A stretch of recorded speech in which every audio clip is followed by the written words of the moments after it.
Good afternoon, everyone. Welcome to the Committee of the Whole meeting for December 20th. Councillor Eric Anderson in the chair. Welcome also to the Squamish Nation Traditional Territory. Could I have a motion to adopt the agenda that we have before us? Councillor French moves. Councillor Stoner seconds. Any opposed? Carried. Now, the item we have before us is a presentation on a building bylaw amendment and construction values. If we could have our staff members introduce yourselves, and the floor is yours. Thank you. My name is Chad William. I'm a senior building official with the District of Squamish. Colin McCarthy, Manager of Building Services for the District of Squamish. Yeah, so if you guys are ready to go, I'm happy to share my screen and we can run through this real quick. Bear with me for one moment. And now we're on our own. Oh, we're still here. This is going to bring it up here for us. Start your presentation. Just start it. Back here. Thank you. There we go. There we go. Okay. So we're here to present just a quick overview of the building bylaw as a whole, also to discuss the value of construction bylaw amendment 2940 22.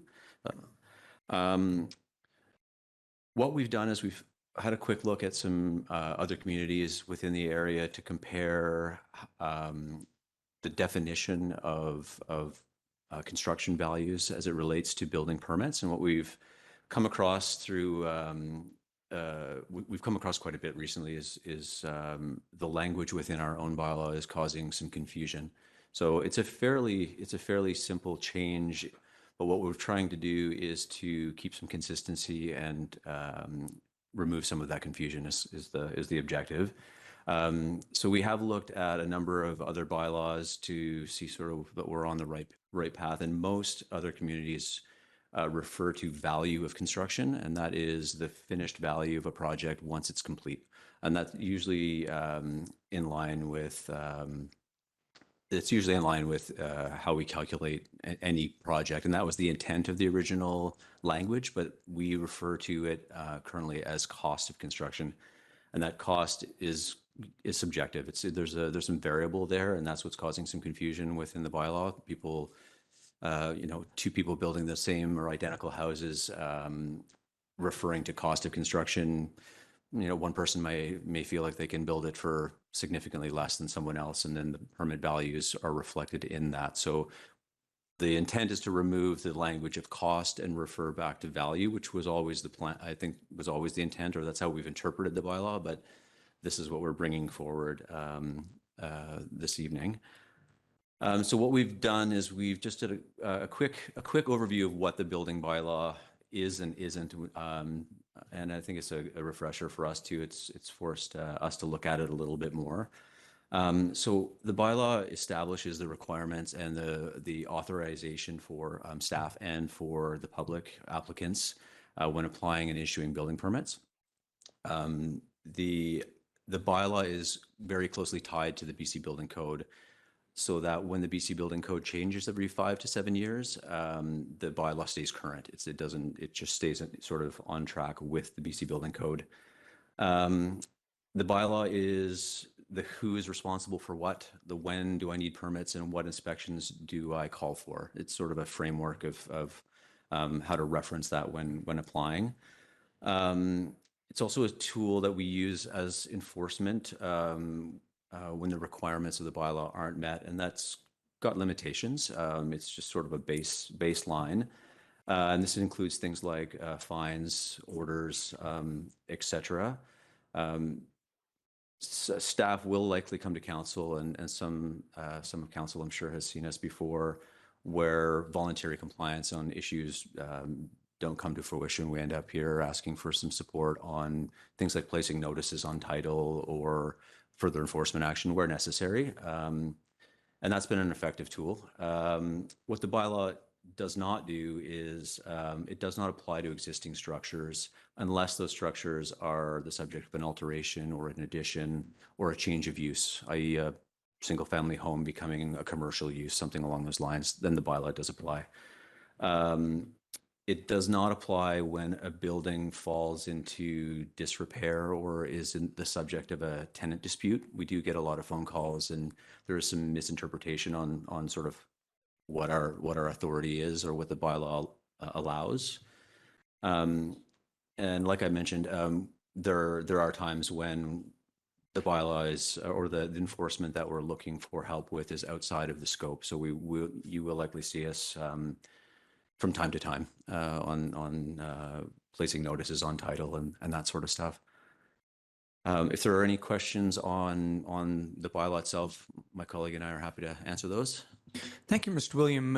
I think that might be appropriate. I don't recall the last time we've had a presentation on the building bylaw, so this is a good opportunity, and we do have some time. Council, any questions, general ones, on the building bylaw matters as presented to us so far? Yeah, thanks. So one, we wouldn't really expect revenue changes because we're just sort of clarifying what we're already doing. We're sort of interpreting this to mean revenue. Now we're saying revenue, and so, or sorry, value. And so we wouldn't expect revenue shifts. Through the chair, that's correct, Councillor Pettingill. Yeah, the change in value or the change will not impact permit values or cost of permits. It's simply just a clarification so that there is no confusion. So there's no change to the public. Okay, thank you. And then the other one, just in terms of value of construction, sort of as a layperson, I'm not sure where that ends. So if I sort of saw a new condo bought a new condo from a real estate, that price that I would pay, which would include carpets and appliances and drapes and fixtures and all of that, is that the value you're talking about, or there's something a little bit, not including the appliances and all that sort of stuff? Through the chair, yeah, that's exactly right. I try to explain it when we deal with clients at the counter is if a building were brand new and it were to burn down tomorrow, that insured value is generally speaking the total cost of replacement. We do use software, Marshall and Swift software, which is an audit basically of what a value, what a house is worth or what a building is worth, and it's updated every quarter.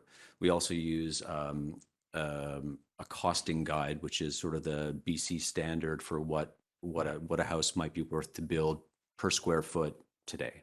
What a commercial building would be worth to build today, and that's sort of consistent across the industry. It's consistent across municipalities, but we're putting the language in so that we can use those tools to verify so that we are consistent. Okay, and just for my clarity, then that would include like appliances and carpeting and all that sort of thing.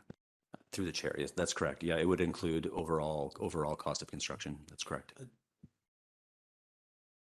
Through the chair, I'd just like to add that we use the software, but we don't know what every parameter is that's in there. It's an appraisal. We also have the opportunity through the bylaw to accept an appraised value. We don't know what are all the parameters that an appraiser may use, and we don't know the specifics of that Marshall and Swift program and how it's arriving at that value. I can't say we've taken an appraised value of a project and run our Marshall and Swift software, and thankfully they came up almost identical. Other general questions, Council? Councillor Hamilton. Thanks. And I'm not sure if this isn't a question on the bylaw itself, but a question on the model of charging. So what's the reason for basing the building the fees on the building cost as opposed to the cost to you to inspect the buildings? For example, it's not the number of inspections. Obviously, that cost changes to you. So why do we choose the building cost as opposed to some other measure to determine the fee? Through the chair, that's an excellent question. This is how the permit fees have been calculated at the District of Squamish in the 10 years that I've been here. And in the research that we did, just to make sure we're on the right track as we decided to change this language, we looked at language in other bylaws, and it's very common throughout the province. how this was chosen. There are a few others, complicated type of building in a table. There are a few others, but most are a similar appraised value to this. And I don't know when or why that started, and I don't think you do either, do you? Other questions at this point, Council? Do you have additional slides, gentlemen? To the chair, this is just the language that we're looking to change. This is the entire definition, value of work, which you should have already seen, but I've just included this for discussion if there are any questions. And essentially what we've done is we've just pulled cost out, replaced it with value and what value includes. And that was further to your question, Councillor Pettingill, which does include things like labor, whether it pulls out labor, it pulls out volunteer time, it includes sort of everything in the scope of building, whether it's an alteration or a new build, essentially. And we're moving to remove that cost model just so that, you know, like I said before, so that people don't get confused, you know, thinking that one person can build for slightly less if, let's say, their labor costs are lower or their material costs are lower. It's essentially just the value itself rather than the overall cost. Councillor Herford, Mayor Herford. Thank you. This makes more sense over here. I'm sorry. We're not being asked to look at the information provided or to adjust the level of information required from the applicant. And do you feel that's clearly? I'm assuming that means that staff feels that's clearly articulated in the bylaw, and there's not an issue acquiring sufficient information to run the modeling that you're proposing here. Is that a decent assumption on my part? Am I correct? Through the chair, yes, Mayor Herford, that's correct. There's no. I think the bylaw overall is clear on what an applicant is expected to provide in order for us to make that assessment. I think the fee structure remains unchanged. It's simply just to pull one, let's call it a loophole, or not a loophole, but an area that's been causing a great deal of confusion, where staff has been having to sort of fill in a blank, so to speak, whereas we feel that this will fill in that blank, but the information that's required remains unchanged. Yeah. Other questions, Council? Councillor Pettingill? Yeah, we did talk about with the DCC, we've talked about with some of our fees, including DCCs and so on, the ability to, for example, exclude, affordable rental and so on from fees and charges and so on. Is this an area where theoretically, if we wanted to, we could tip the scales to say, incentivize affordable housing or so on? Or is there a reason why we couldn't or shouldn't do that here?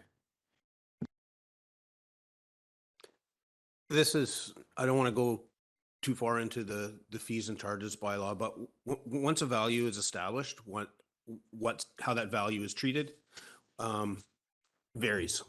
So there is a different scale for larger commercial projects. There is a value essentially per dollar of construction value, or per $1,000 of construction value, there's a fee applied.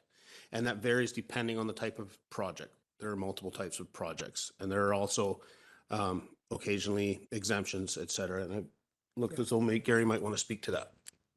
So through the chair, the fees and charges bylaw already allows for affordable housing to be exempted from both the planning and the engineering and the building permit fees. So there are already exemptions for affordable housing.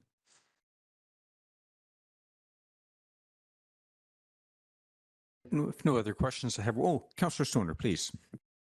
Just very briefly, just so I understand the scope of the change, I actually think it's quite small. So we've changed the language in value of proposed construction and land or land improvements was previous value of construction costs.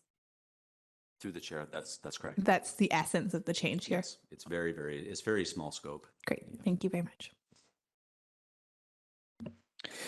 I note there is reference in the proposed amendment to, and I'll just read the phrasing, they shall, the applicant, at their sole cost retain a registered appraiser. I'm curious as to whether a quantity surveyor, a professional quantity surveyor would qualify. How are these professions related as in relation to this proposed bylaw? How do these people work together? Through the chair, I'm not entirely sure on the quantity surveyor. I do know that the registered appraiser does have their own association. They are certified within the province of BC, and they are very specific to calculate what a property value would look like. They do it for pre-construction, they do it post-construction, but I wouldn't be 100% sure on the surveyor. Thank you, Ms. Willen. Actually, the reason why I'm asking is that I have had some acquaintance with the Quantity Surveyors Professional Association in the past, and that they are involved in advising local government and the industry practice, and just wondered whether this has been a point of contact for you to, that is, these industry professional associations. Have they offered advice to our situation? Are they doing so province-wide? Through the chair, at this point, no. At this point, we have had this particular piece. We've had a couple of registered appraisals where an applicant has hired a registered appraisal to make that assessment, to do that calculation of value. But I've had some limited time with the association just to get an understanding of how the association works as a whole. But that's about as much scope as we've had involved. Then, Mr. William, you're satisfied with the review of other municipalities that you've undertaken, and that might include any number, what number of other, you're satisfied with the provincial picture that you built a picture of? Through the chair, yeah, I believe we've done a fairly comprehensive look to see what other communities are doing in this regard, and I think we're pretty comparable. I think we're following a fairly standard practice, I think, with this proposal. Thank you. Any other questions, Council? We do have some time in case there may be other general things we may ask about regarding the building bylaw, if staff would be okay. Mr. Hamilton. Of course. Yeah, two questions. So do I understand correctly that you're basically already using this and the software, you're basically already using the Marshall and Swift and the Altus Group Canadian Cost Guide to get the prices here, and this is only so this change is only to really clarify for the applicant, right? Through the chair, that's correct, Councillor Hamilton.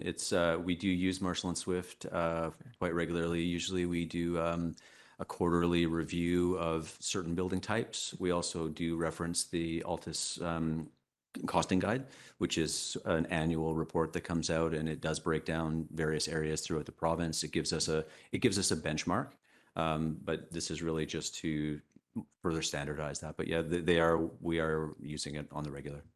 Right, thanks. So this isn't an extra workload or an extra cost or anything coming onto the department? Through the chair, no. This is a practice that we've been using for some time. And my second question, the registered appraiser, this could potentially be viewed as a barrier to the cost of the registered appraiser could be viewed by some as a barrier to discussion or a barrier to complain. Roughly how much does an appraiser cost, and is that a significant financial barrier for people to? Through the chair, I can't remember the last time I used an appraiser, so I can't answer the question as to what they cost. What I will say is it's used both ways. Occasionally, when we have had people submit their appraisals, it's often when they feel like what we have come up with may be in dispute. So it can be used as to double check what we have calculated, and also we can provide that service, so to speak, if the cost of an appraiser was prohibitive. So It works either ways. Ultimately, around cost, we have people submit, and as Chad has said, there's variables on those costs of construction. The appraised value is much less variable. Two appraisers and the Marshall and Swift software will come within the same ballpark, and people are working within those same parameters. If it's costs, often customers historically have felt that if I just can simply try and show that I've reduced my costs, I'm going to pay a lesser permit fee. And at times we can end up in a discussion, well, how are you really reducing these costs? And that's not what the bylaw was intended to do anyway. Any further questions? Well, Mr. McCarthy, Mr. William, you've given us a nice introduction to the topic and to a recommendation that we will be deliberating later this evening during a regular meeting. Thank you very much. Oh, Councillor Stoner, did you have something further? There's just a staff recommendation to move receipt, so I will move that motion. I'm sorry, I did not see a recommendation receipt, but we certainly can do that. And that'll be your motion, and Councillor French, I see, seconds that motion. Thank you. Please. Thank you for the work. I think clarification is important. One request in the future, if you can just bring a track changes version of the changes that were made, I think that would be helpful just to see. As I compare this to the old wording, it's a very minor change. I appreciate that it adds a lot of clarity, but it's helpful when reading a report just to understand the extent of the change that's being proposed. Thank you. Chair, absolutely. Councillor French. Thanks, Chair. And just speaking in favor of the motion, as someone who has been tracking this issue for a while with my connections to the building industry, I'm very happy to see this, and I think it's long overdue. I've seen some very wild differences in building permit values at times, knowing full well that the number I see in a building permit report for a particular project with an amount of square footage and knowing that the value attached is way off. So we won't have that anymore, which under this change is exciting for the future of our community. Thank you. Councillor or Mayor Herford. Thank you. I was happy to see this, and when I first saw this topic appear, I was wondering how deep a change we had to go through, and I'm happy to see that it's this very high value change, but not something that is throughout the entire bylaw. Just that clarity, and I hope that your work here makes your lives easier as you deal with this particular bylaw. You interact with it on a daily basis. So thanks for the work. I'll be supporting the motion. Sure, thank you. So, seeing no other speakers, we have a motion to receive the report. Any opposed? Carried. Thank you. Thank you very much. Have any other business on our agenda? Councillor? I'd like to move a motion to terminate. And a seconder. Mayor Herford. Thank you very much. And any opposed? Carried. Thank you, everyone.